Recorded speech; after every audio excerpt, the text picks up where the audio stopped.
Diddy Docket for Friday, May 10th, 2005. I got my legal pass. I make sure that I hit all my notes. Things have not gone as planned, and the judge is not happy. The jury has not been finalized. The judge is not happy because there are several jurors who should not have made it this far.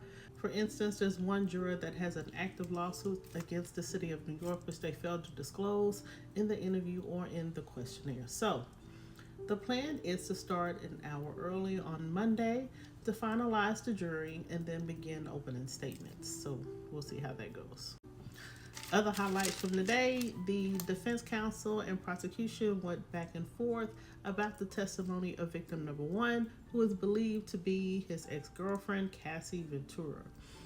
They are arguing, the defense wants to include testimony about her violent behavior. They are making it known that their defense is that although Diddy was violent towards her, so they're admitting that he was violent towards her, but she was violent toward him as well. So it was a mutually violent relationship.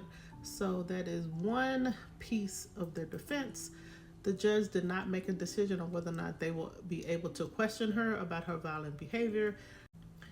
That is a decision that he's going to have to make on Monday prior to her testimony.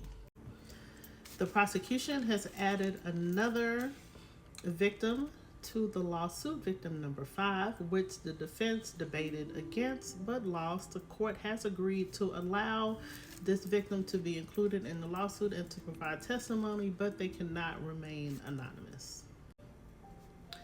The defense team has also added another lawyer to their lineup. I think that makes it 9 now.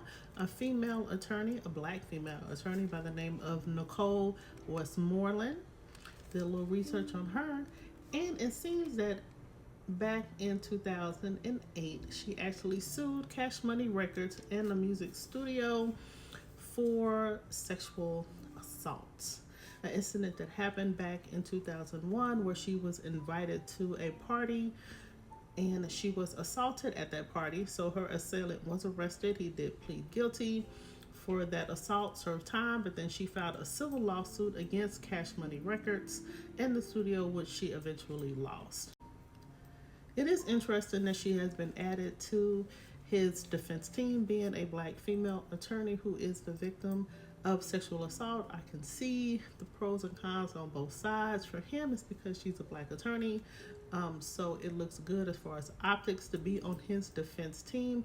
On the other side, it does make you question, if that happened to her, how was she able to defend him? But that's the way the law works. Everybody is entitled to a defense, and it's not always about what your personal feelings are. It's about the pursuit of justice, and sometimes your client is not always innocent, and that's not always the basis of whether or not you believe they're innocent or not.